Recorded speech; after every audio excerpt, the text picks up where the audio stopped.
Bon jeudi, allô, bienvenue dans cette dernière, disons, capsule pendant la semaine pour apprécier. Je me présente, Julie, à Bordelot, accompagnante en apprentissage alternatif, holistique et étudiante en coaching en génie humain. Et aujourd'hui, je m'en viens pour cette dernière journée de capsule, de partage, d'échange autour des principaux fondements de la philosophie que j'aime appeler la magie éducative.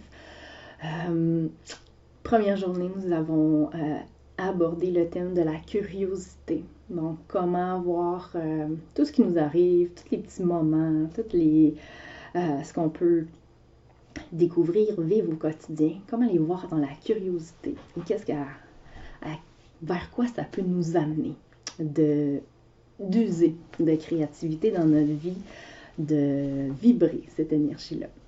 Jour 2, nous avons abordé la connexion, donc l'importance de connecter à soi, oui, mais aussi de connecter aux autres et de voir comment nous percevons nos relations, qu'est-ce que dans nos relations nous permettent d'apprendre de nous-mêmes. Et quand je parle des relations, c'est tant avec les autres que la nature, que plus grand que soi, que la vie en général. Jour 3, hier, on a parlé de co-création. Donc, comment un peu incarner cette co-création-là au quotidien et comment essayer de tenter de vibrer de plus en plus haut, même si des fois on est entouré de chaos et peut-être de plus basses fréquences. Le but ici n'étant pas de toujours être full top shape et dans la joie et dans l'amour, mais simplement de prendre conscience de nos états qui sont un petit peu plus low, low, L-O-W, et de voir, est-ce qu'on a envie de faire le choix conscient de changer notre état et de vibrer plus haut, de prendre soin de nous, d'offrir à notre corps aussi ce qu'on a besoin et aussi de voir comment la co-création peut nous soutenir dans la manifestation de ce qu'on a envie de vivre, de qui on a envie aussi d'incarner. Et pour terminer ces 4 piliers-là, aujourd'hui nous abordons la confiance. Et c'est vraiment la confiance au sens large avec laquelle j'ai envie de débuter aujourd'hui, d'aborder.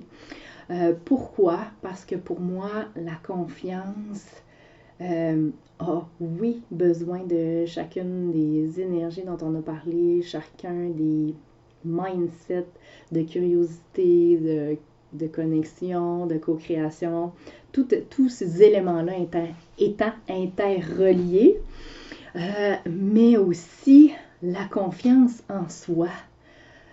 Qu'est-ce que ça veut dire pour nous? Des gens partant, peut-être partager en commentaire, qu'est-ce que ça vous évoque, le mot confiance? Ça peut être sous tous ces angles, toutes ces coutures, ça peut être par rapport à soi-même, par rapport aux autres, par rapport à la vie, par rapport à toutes les facettes avec lesquelles vous pouvez voir de la confiance. Un exemple, je n'allais pas dire un exemple, pour moi, la confiance est vraiment grand, vraiment large, n'est pas seulement qu'un aspect qui peut être relié avec, exemple, l'estime de soi.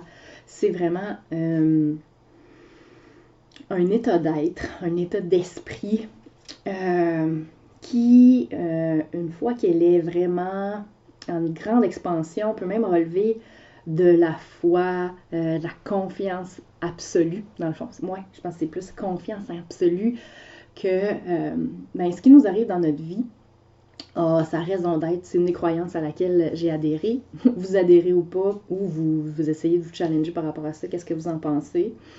Que tout ce qui nous est apporté dans la vie a comme sa raison d'être, est là pour une raison et aussi une belle occasion de nous amener à grandir, nous élever et à transformer un peu notre réalité, agrandir notre carte du monde par rapport à comment on voit les choses.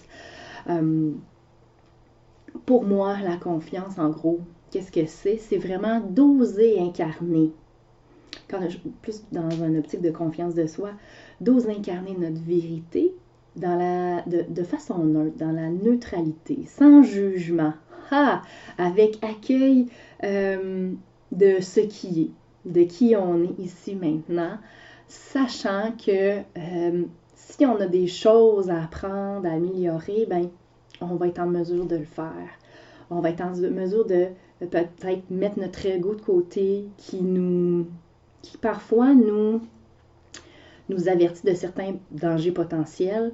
La confiance, pour moi, c'est de justement être en mesure de discerner est-ce que ce que mon ego me partage est vraiment un danger ou c'est simplement un mécanisme de protection pour ne peut-être pas, pour pas sortir dans le fond de ma zone de confort, même si des fois on peut vivre des réalités pas très confortables, mais c'est comme si on revenait toujours dans les mêmes patterns, simplement parce que notre ego nous ramène là, vu que c'est du connu, fait qu'on s'attend déjà à avoir le même résultat ou à vivre sensiblement la même chose. C'est vraiment de venir puiser en nous, sachant qu'on a toutes les ressources en nous pour, j'aime pas le mot affronter, mais c'est ça qui monte, affronter, vivre ce qu'on a à vivre dans chacune des situations qu'on choisit de vivre, qu'on choisit de voir d'une certaine façon plutôt qu'une autre, par rapport à chacun des rôles qu'on a à jouer dans notre propre vie. Donc, quand je parle de rôle, ça peut être de parents, d'enfants. On a des parents aussi qui nous ont élevés. Donc, d'enfants, de parents, de personnes, d'individus en soi, d'amoureux, d'amoureuses, de professionnels. Si on choisit un mode de vie d'éducation différent pour nos enfants, donc c'est un autre rôle qui s'ajoute. Donc de parents éducateurs. Si notre famille n'est pas encore terminée, ben là, on peut avoir ce rôle de géniteur, génitrice, nourrice aussi qui embarque là-dedans. Donc, c'est plusieurs rôles, tout dépendamment de ce qu'on a envie de jouer. Ceux dont on a envie de jouer. Et c'est l'avoir confiance, c'est de savoir que tout est OK, que tout va bien aller, que même si ça va être challengeant, il y a quelque chose de beau qui va en sortir. Avoir confiance, c'est être, c'est choisir, c'est agir justement presque de façon, presque sans peur.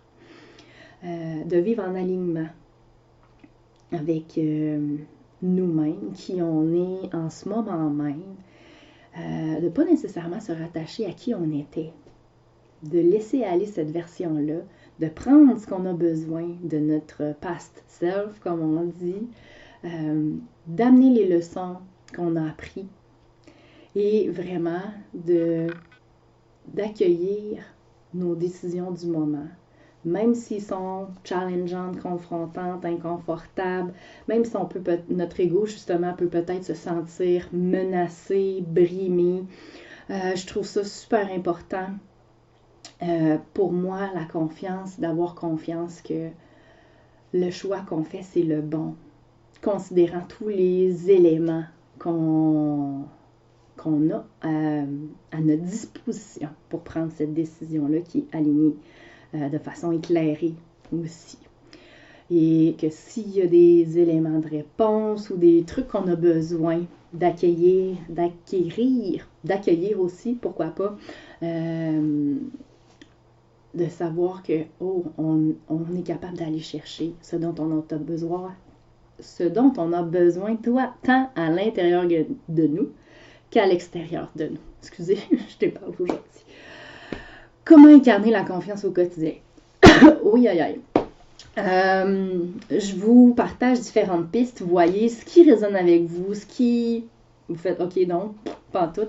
Si vous avez envie de partager vos trucs pour incarner la confiance le plus possible au quotidien, n'hésitez pas à nous partager ça, qu'on puisse échanger là-dessus en commentaire. Ça pourrait être super chouette. Donc, un premier élément pour moi qui est essentiel, c'est vraiment de revenir à soi. de revenir à pourquoi. Parfois, on entend parler de notre grand pourquoi, de notre mission, de notre vision. Donc, simplement se poser la question « Pourquoi? » Pas pourquoi ces choses-là arrivent dans ma vie, mais pourquoi je suis qui je suis, pourquoi j'ai cette j'ai émotion qui monte en tête, là. Je sais pas si c'est le bon mot, j'ai cette drive-là qui me permet de vivre chacune de mes journées de la meilleure façon qui soit, qui me motive à vouloir vivre chacune des journées que j'ai à vivre. Pourquoi je crois que j'ai une contribution à avoir. Quelle est cette contribution-là? Donc, ici, on peut embarquer dans la mission de vie, en guillemets. Qu'est-ce que j'ai envie d'accomplir? Ça rentre dans le grand pourquoi. Qu'est-ce que j'ai envie d'accomplir? Qu'est-ce que j'ai envie que les gens... quel impact, en fait, j'ai envie d'avoir, tant sur ma propre vie, sur moi-même, que sur ce que j'émane, ce que je rayonne auprès des autres. Et donc, pourquoi? Ensuite, un autre élément qui est intéressant, c'est d'accueillir son dialogue interne.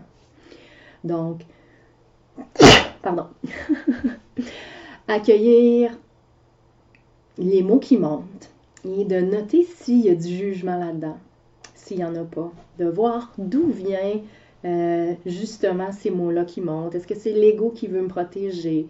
Est-ce que c'est mon intuition qui désire me parler?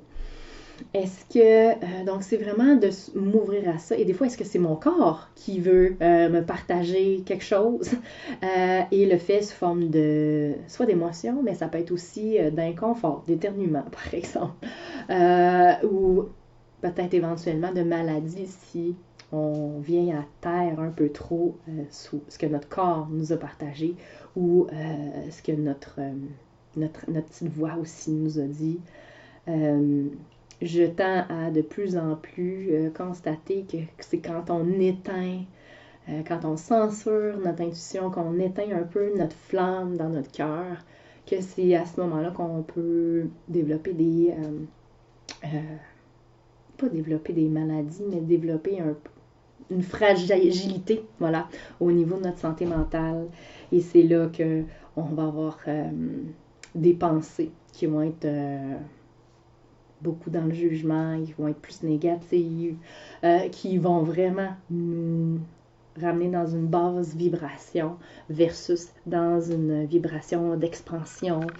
Quoique la contraction parfois est nécessaire, d'avoir ben selon moi, c'est vraiment, je vous partage ça, vous prenez ce que vous voulez dans ce que je vous partage, dans le sens où d'accueillir nos rythmes et qui peuvent être de fait de contraction et d'expansion tournée vers les autres, versus des fois on a besoin de se ramener un peu plus dans notre cocon.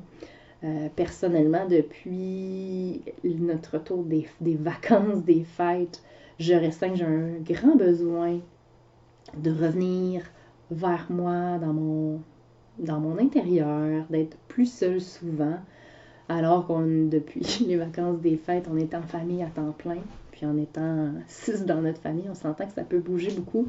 Mais c'est quelque chose que j'essaie d'accueillir de plus en plus, sachant que c'est ce dont j'ai besoin présentement, puis je l'accepte dans le sens où, quand je m'octroie, je ne réponds pas à ce besoin-là, je remarque que je peux être un peu plus explosive, moins patiente. Exemple, si il arrive un imprévu comme une journée d'école en ligne, tout bonnement comme ça. Donc, c'est vraiment, pour moi, la confiance, c'est de aussi voir qu'on a le pouvoir sur justement ces pensées-là, qu'on peut simplement les accueillir puis leur dire non merci, les laisser aller, les renvoyer à l'expéditeur, et de voir c'est intéressant aussi. Donc venir connecter à la curiosité et de faire « Ah, pourquoi je me dis encore cette chose-là? » Parce que il y a 95% des choses qu'on se dit, qu'on se répète. Donc, on se dit vraiment souvent, toujours les mêmes pensées. Et quand les gens parlent que nos pensées créent notre réalité, bien, en se disant toujours les mêmes phrases, les mêmes mots, en utilisant, exemple, dans notre tête, des tournures négatives, on s'entend bien qu'on va être de plus en plus négatif et ça va se refléter aussi dans notre posture, notre attitude, notre niveau d'énergie et ça va se refléter aussi dans notre entourage. Parce qu'on est tous des humains grégaires qui ressentent les énergies des uns des autres. Ensuite, comment intégrer la confiance au quotidien? C'est, oui, de connecter à soi et d'oser faire des choix qui sont alignés avec nous. On parlait avec nous ici maintenant. Donc, pas la personne qu'on était, mais la personne qu'on est. C'est de prendre conscience aussi que parfois on change et on a besoin de faire des mises à jour de nos valeurs, de nos croyances aussi. Ça peut être très important. Est-ce que cette croyance-là me permet de m'élever, d'être dans une belle vibration, de connecter davantage avec les gens, dans l'amour, la joie, le plaisir, peu importe dans le fond les valeurs que vous voulez incarner. On a parlé de la roue de l'incarnation hier.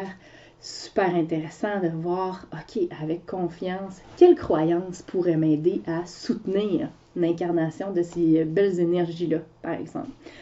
Ensuite, pour ce qui est d'incarner, justement, on peut incarner la confiance. Ben, pour vous, c'est quoi incarner la confiance? Est-ce que c'est agir avec courage? Oser nommer des choses que vous n'avez pas nommées et ça fait donc bien longtemps que vous auriez aimé. Mes premiers lives de la semaine de cette année ont été dans cette veine-là. Le courage étant mon mot fort cette année. Je me suis dit que j'allais l'incarner et que ça allait beaucoup m'aider aussi, on s'entend, à gagner en confiance en qui je suis, mon message que je vous partage déjà depuis 3-4 jours. Et ça me permet de sécuriser un peu mon ego qui se rend compte que, finalement, on n'est pas mort depuis qu'on a dit ce qu'on pense, tout simplement. Et même, on a eu des beaux échanges avec des gens sur différents réseaux sociaux.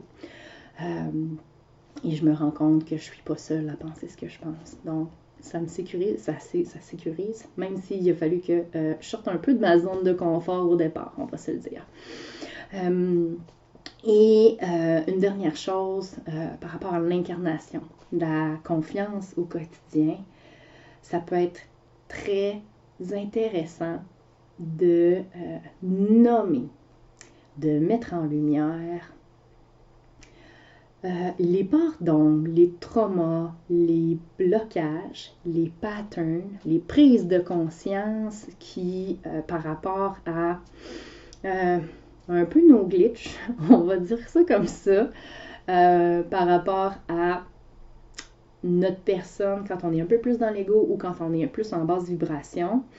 Et en les nommant, des fois simplement, ça nous permet de les sublimer et d'être encore plus dans la confiance.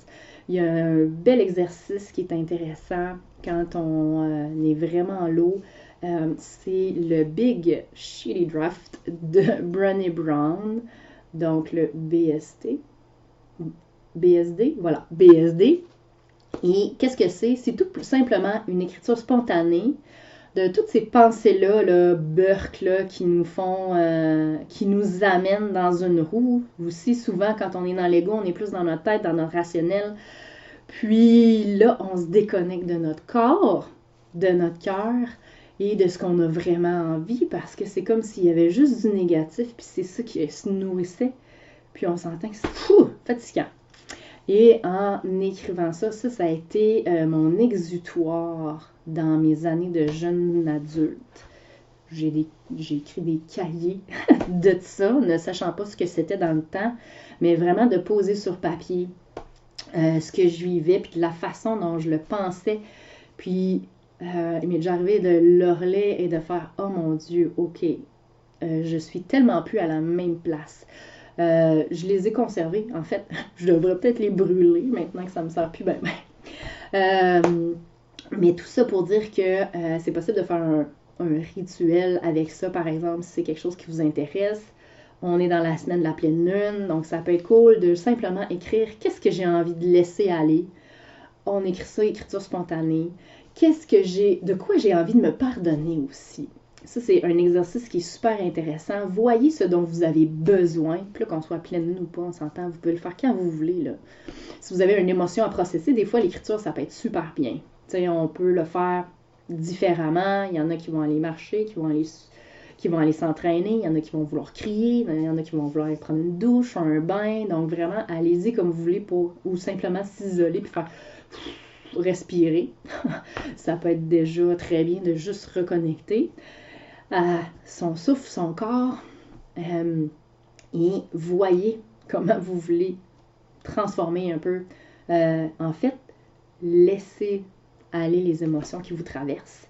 Et si c'est pour sortir par votre main et écrire des mots grâce à un crayon, pourquoi pas? Et ça peut être ensuite vous pouvez faire un geste symbolique, soit brûler le papier, soit le déchirer, le mettre en terre, le déchirer ou pas, le mettre à la mer, par exemple. Donc, ça peut être simplement pour laisser aller ça, l'envoyer dans l'univers, le faire recycler, comme vous voulez.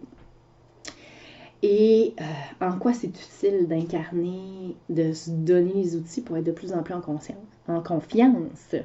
Conscience aussi, d'ailleurs, on s'entend. Avec la connexion et la confiance, il y a pas mal une sorte de conscience aussi qui se crée. J'aurais pu d'ailleurs ajouter ce pilier-là à nos piliers de la magie éducative. En quoi la confiance est utile. Personnellement, ça me supporte dans chaque instant de ma vie en ayant confiance en moi, aussi en les capacités naturelles d'apprentissage des enfants. Ça, c'est quelque chose qu'on a oublié à grande échelle. Okay? Puis de plus en plus, ça revient beaucoup, l'exemple de les enfants ont appris à marcher tout seuls. Puis là, on leur demande à l'école, puis tu sais, à leur rythme, là, on va se le dire, il y en a qui apprennent à marcher à 9 mois, il y en a d'autres, c'est à 1 an et demi. Et il n'y a pas de problème. Puis là, des fois, juste pour l'apprentissage, exemple, de la lecture, de l'écriture, ben là, il faudrait qu'à la fin de 2e année, tout soit réglé. Paf! Alors que naturellement, si on se pose la question, on est comme, mais non. Chacun va à son rythme. Puis c'est correct, puis c'est parfait. Ça nous permet de nous connaître au fil du temps, de savoir qu'est-ce qu'on aime moins, d'explorer différentes façons. Et cette confiance-là en les dispositions naturelles des enfants, qui est vraiment un fondement de l'écologie de l'enfance, par exemple, apprentissage libre, unschooling, si vous voulez vous référer à différents termes, ça vient, là,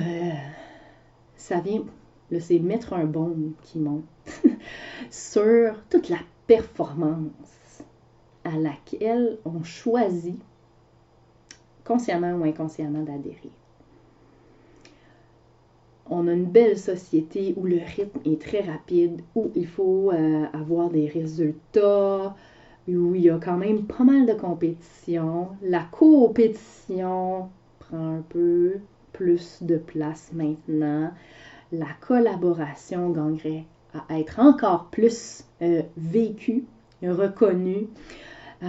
L'unicité de chaque personne aussi gagnerait vraiment à être reconnue parce que la force de quelqu'un peut venir soutenir un défi qu'une autre personne a.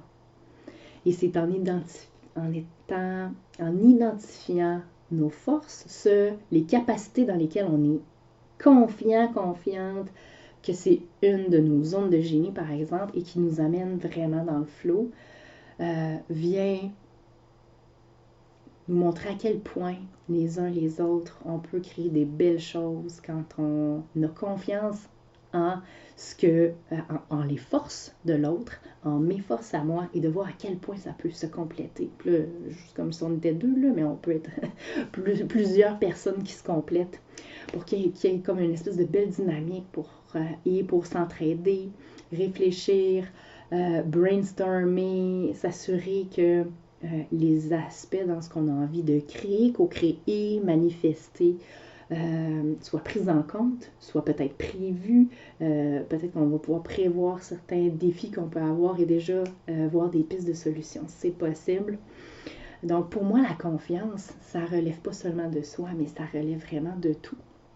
Et c'est aussi d'avoir confiance que si on a des défis qui se pointent sur notre route, on va être en mesure de les relever, d'aller chercher de l'aide, peu importe de la façon que c'est requis, soit en puisant à l'intérieur ou à l'extérieur.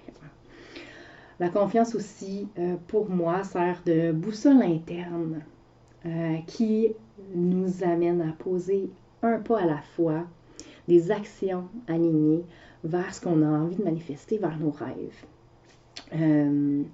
Donc, une confiance qui nous permet, OK, même si ça peut être très long, j'en parlais au début de la semaine, que la manifestation, des fois, elle va à son rythme. Et on a tendance avec notre rythme rapidos, à manquer de patience des fois. J'ai une amie qui dit qu'elle a une patience d'enfant de 3 ans, même si elle en a 30-40. Et c'est tellement une belle image parce que je pense que c'est un peu généralisé de vouloir les choses, exemple, qui soient faites pour hier, au lieu de « OK, je vais prendre mon temps, puis on verra qu'est-ce qui va se passer. J'ai confiance que ça va se réaliser. Je suis curieuse de voir comment ça va se manifester au final. » Je vous ai parlé d'un projet d'école en ligne, entre guillemets, que je caresse depuis 8 ans. Et si j'avais posé les actions dans le temps, jamais ça l'aurait l'air de ce que ça aura l'air dans le futur. J'ai confiance, je suis convaincue que j'avais à vivre toutes ces dernières années-là pour offrir un environnement virtuel qui puisse permettre aux jeunes de s'élever, de connecter avec leur passion, de vraiment, justement, connecter, de devenir curieux par rapport à leur passion, de co-créer des projets qui les font vibrer dans la confiance de leurs moyens et de ceux des gens qui les entourent. Et qui vont être capables aussi de relever les défis qui vont croiser leur route. Donc, c'est un peu l'apprentissage de la vie, on va se le dire comme ça. Et dernière chose, pourquoi la confiance est utile selon moi, c'est que ça favorise l'accueil de ce qui est, la résilience et aussi l'élévation de notre énergie. Si on met de côté la confiance et qu'on se laisse aller par le mental, par l'ego, qui passe son temps à nous avertir, attention, danger, danger, t'étends pas, tu survivras pas, parce qu'il pense qu'il est en train de sauver d'un mammouth, par exemple. C'est le cerveau reptilien qui embarque là-dedans. C'est certain qu'on est en plus basse vibration, ça prend beaucoup d'énergie pour être là-dedans, et on est moins en forme, peut-être qu'on est plus fatigué. Donc, pour moi, la confiance vient vraiment m'aider à me libérer de ces choses-là qui me tirent un peu par le bas. Puis, ça me permet vraiment de rayonner davantage avec, justement, avec confiance dans l'accueil de ce qui va arriver. Va me permettre de grandir, d'évoluer. Déjà, au travers de cette semaine, pour apprécier là, j'ai eu de beaux défis voulant vous partager des lives qui finalement ont été des enregistrements parce que mon Internet capote sa vie. Et je voulais être sur Facebook et YouTube et Instagram aussi à 2h45 et c'est vraiment pas ce qui s'est passé. Donc finalement, c'est comme ça. Puis je sens que c'est parfait comme ça. J'ai confiance que si vous avez à capter mon message, vous allez être là et vous allez m'écouter jusqu'à ce que j'ai partagé le message qui vous faisait du bien, qui était requis pour vous et qui vous permet de vibrer toujours un petit peu plus haut et de vous partager certains trucs. Donc, parlant de trucs, on est déjà rendu au moment de vous partager quelque chose avec lequel je commence à me familiariser davantage. Je cherche vraiment mes mots aujourd'hui, c'est fou. J'avais des co-créations de bilan de mes parcours, puis mes doigts suivent pas, puis mes mots sortent tout croche. Fait que c'est vraiment drôle. Et un outil qui peut être super intéressant et qui permet justement de faire circuler les émotions qui sont peut-être prises dans notre corps, c'est l'EFT, Emotional Freedom Technique. J'ai déjà fait un live avec Julie Nadeau, je mettrai le lien dans la description de la vidéo. Et on faisait ça s'appelle aussi le tapping. On faisait du tapping pour les parents éducateurs qui doutaient un peu avec leur relation vis-à-vis de l'ADEME et tout ça. Donc, si c'est peut-être un challenge que vous avez présentement, peut-être un peu de tapping sur vos relations avec le gouvernement pourrait peut-être vous aider. Donc, c'est disponible. Le lien va être là. Et cet outil-là aussi m'aide quand soit que je doute, soit que je sens que je suis un peu plus dans la peur, ou peut-être aussi dans l'auto-sabotage. Et par contre, d'un autre côté, j'aime bien l'utiliser pour faire circuler les prises de conscience que je fais. Je suis allée marcher à un moment donné cet hiver. Et j'avais besoin de faire circuler les choses. Et comme tout de suite, ça s'est entamé. Voici les prises de conscience que j'ai fait. En quoi ça consiste? En gros, le tapping, je vous précise de taper, tout simplement, des points précis sur le corps, qui sont des points des méridiens de la médecine chinoise. Et j'espère que je ne me trompe pas avec les termes là, et tout ça. Mais tout simplement, c'est de taper aussi longtemps que vous voulez, pas de la façon, mais au rythme que vous voulez. Et dans le fond, en tapant, on vient faire bouger l'énergie à cet endroit-là. Et ce qui est important, c'est de venir verbaliser qu'est-ce qu'on vit. Si on ressent des choses dans notre corps, c'est de le dire. Comme par exemple, présentement, j'ai le nez qui me bouche. Il y a comme une pression dans la gorge. Fait qu'on peut juste y aller avec ça. Ça peut être juste de nommer comment on sent et de voir est-ce que ça va me permettre de faire sortir le méchant, comme on dit. Et là, on a ce premier point-là. Ensuite, on vient au-dessus du sourcil. Là, je vais enlever mes lunettes. Au-dessus du sourcil. Donc, on peut venir déjà comparer. Là, je sens qu'il y a comme une expansion au niveau de ma gorge. Intéressant. Et je suis en train de réaliser à quel point je suis reconnaissante de vivre cette semaine pour apprécier là, que je me sens vraiment dans mon flow. J'ai le goût de me balancer. Aucune idée pourquoi. Comme si ça me relaxait. On vient aussi sur le côté dans la tente. Déjà, ça me calme. Même si j'étais quand même relativement calme, mais c'est comme si je venais me déposer dans mon corps. On vient ici. Donc, et là, je parle surtout de choses que je ressens physiquement, mais ça peut être les idées qui vous montent en tête. Je comprends pas pourquoi je vis telle ou telle chose. Puis là, ça peut être vraiment des choses négatives. Là. On laisse aller ça. Là. Laissez tourner votre ego, votre petit hamster. Et ensuite, on vient sur la moustache. Ça, c'est vraiment drôle. En tout cas, pour ceux qui n'ont pas de moustache. Là. Et j'ai perdu mon idée. C'est comme si le tapping venait me... Donc, je sens que j'ai besoin de ralentir, de prendre le temps, de me donner le droit de vivre ce que j'ai à vivre, de me donner le droit de faire les choix que je fais, d'accepter que c'est pas tout le monde qui va comprendre ces choix-là. Ensuite, on vient la clavicule ici. Là, vous avez votre clavicule ici. Donc, on vient taper à cet endroit-là, à peu près dans le milieu, là, juste en dessous de l'os. Il se passe beaucoup de choses autour de nous. On peut sentir que c'est le chaos.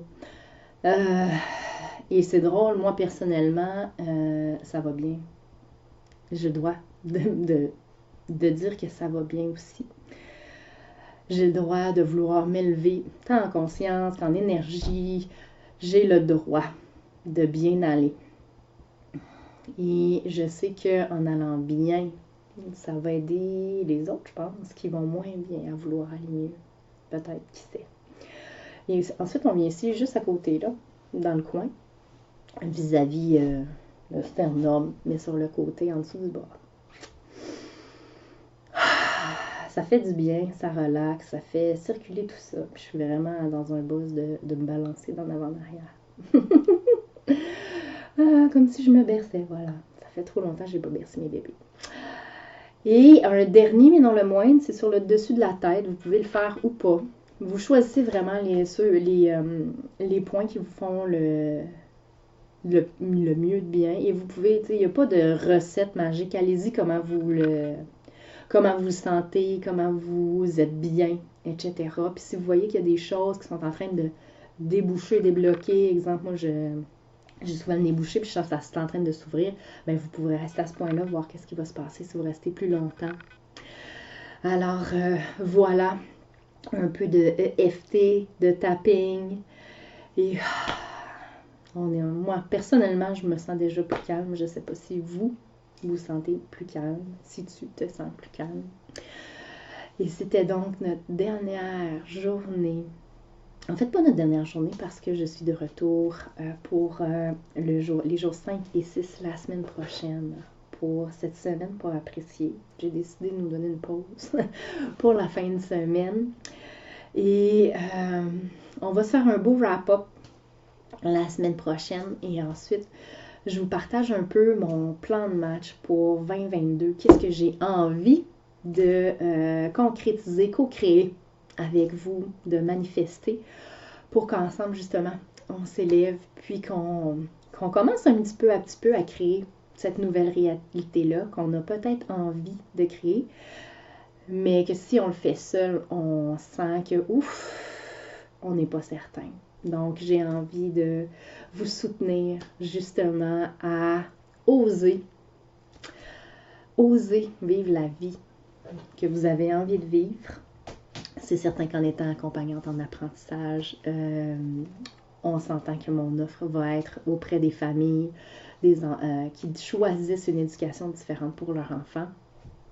Et aussi, je partage une autre alternative si jamais ce n'est pas votre cas. Mais voilà. Ça va être une belle... Je vous souhaite en fait une belle fin de semaine. Prenez soin de vous. Si il y a des exercices que je vous ai partagés que vous n'avez pas fait, mais vous pouvez prendre le temps de le faire en fin de semaine. Je vous partagerai dans les vidéos respectives l'exercice de la roue de la vie. Et comme ça, vous allez pouvoir le faire. N'hésitez pas, sortez-vous papier, crayon, prenez des notes sur qu'est-ce qui monte en vous, qu'est-ce que vous avez envie. Allez-y, identifiez vos besoins et faites l'exercice qu'on a fait pour voir qu'est-ce qui monte quand vous répondez à vos besoins, qu'est-ce qui va vous motiver à atteindre le but que vous vous êtes fixé. Donc sur ce, merci d'être là, merci de m'avoir écouté jusqu'à maintenant. Un gros bisou, je vous aime. Bye.